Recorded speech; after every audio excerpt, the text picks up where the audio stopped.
Hip hop duo comparisons. It's been a real thing lately. Now, months ago, there was the Mobb Deep versus Outkast conversation, and I didn't weigh in on that mainly because I thought stylistically they were just too different to even try to compare. It just didn't make a whole lot of sense to me. But the new one that's gaining some traction on social media is Mobb Deep versus the Clipse. Who's the better duo? And I think this argument is really going to boil down to age and regional preference. But there's a little bit more to it than that. It's just not that simple. But I do want to start out with the acknowledgement that both duos came out in different eras. We have to start there first. That context matters. So Mobb Deep became established in 1995 with their second album, The Infamous, which is a landmark 5 mic classic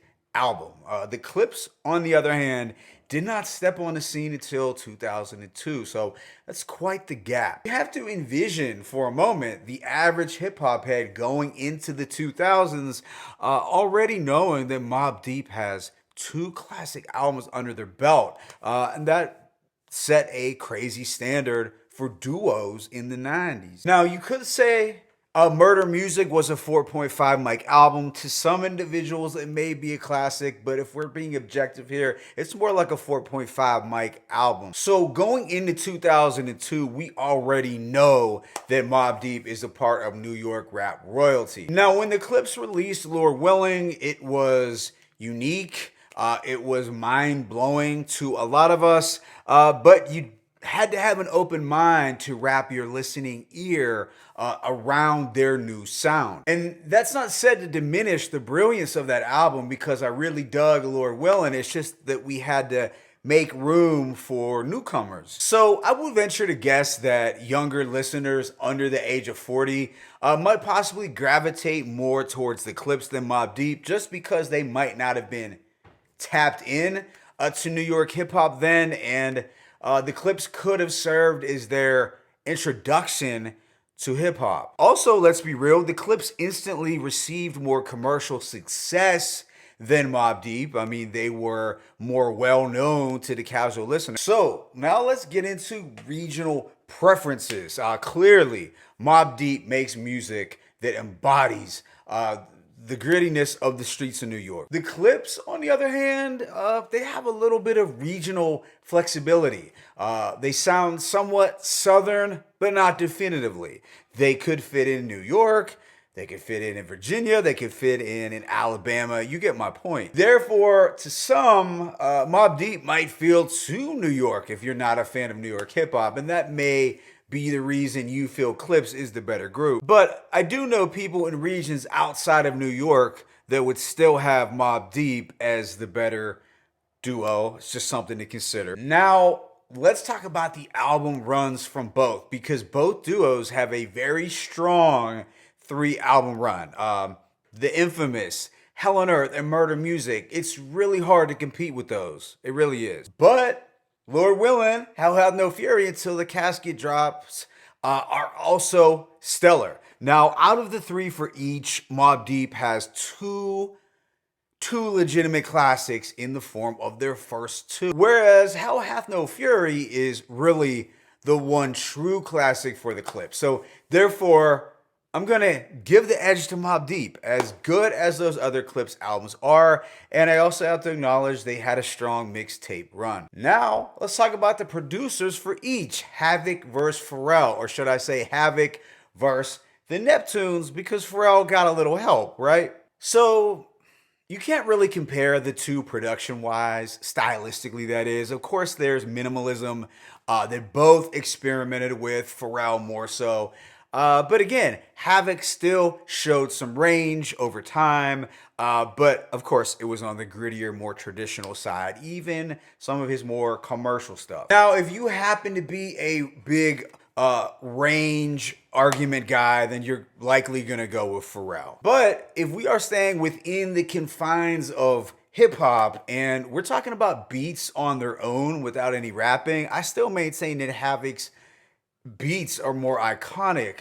The instrumentals alone. Shook One's the most basic and obvious example, Shook Ones is still going to body the best Pharrell beat. Yes, I love grinding, but Shook Ones clears that. Of course, you could say it's a preference, but I think it's still well backed up that Shook Ones is one of the greatest instrumentals of all time. Let's talk about Prodigy versus Pusha T as far as lyricists go. So let me start out first by saying RIP to Prodigy. And there may be more similarities than you think between the two. Now, they both dealt with the intricacies of street life, and they both have some of the most recognized voices in hip-hop history. Of course, Pusha T is looked at as a god in the realm of coke rap, but Prodigy in the 90s was a problem. As far as street rap was concerned, really Prodigy was just a monster in general in the mid to late 90s. Now, in the 2000s, let's be honest, Prodigy didn't go as hard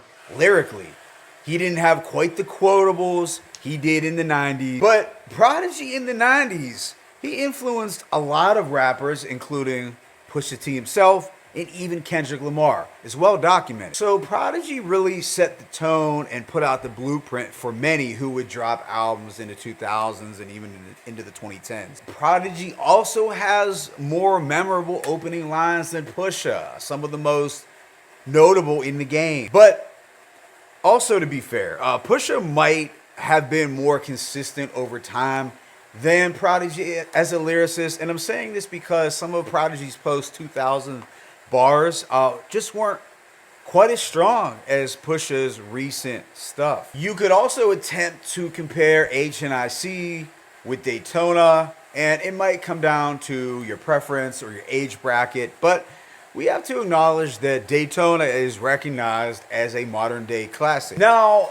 if we're gonna compare Havoc and Malice lyrically, Malice is probably gonna be the better rapper on paper, but we still can't diminish Havoc's performances on those classic Mobb Deep albums because it just wasn't Prodigy alone that helped to make them so great. So I know there are probably more ways that we could dissect who is better in this debate, but I feel it's ultimately going to come down to a person's earliest exposure to hip hop, how tapped in that person was, and whether that individual prefers more of the traditional gritty sound, or if they like more of the experimental synth-driven sound. It's closer than what you think if you attempt to be objective, but Mobb Deep is still the better duo for the simple fact that they have an album like The Infamous or Hell on Earth, and I'm of the mindset that those two projects are going to mean a little more to the average hip-hop fan than a project like Hell Hath No Fury, and that definitely matters. Also, some of Prodigy's opening lines are just way more iconic, and on average, I'm probably going to recite a Prodigy line in my head way before I would a Pusha T, as dope as Pusha is. And I'm going to make the case that the Clipse is likely going to appeal more to the casual rap fan than the tapped-in hip-hop head, which, to me, also gives Mobb Deep the edge. I'd also throw this in, and this might just really be me, but hearing Mobb Deep talk about Queensbridge as a kid made me want to visit Queensbridge way more than the Clipse would have ever made me want to visit Virginia Beach. If that means anything, I think it does. Okay, to be completely fair, Nas probably was the main reason I wanted to go see Queensbridge. But so yeah, as a duo, Mobb Deep is a little better, but I totally understand why the Clipse is regarded so highly.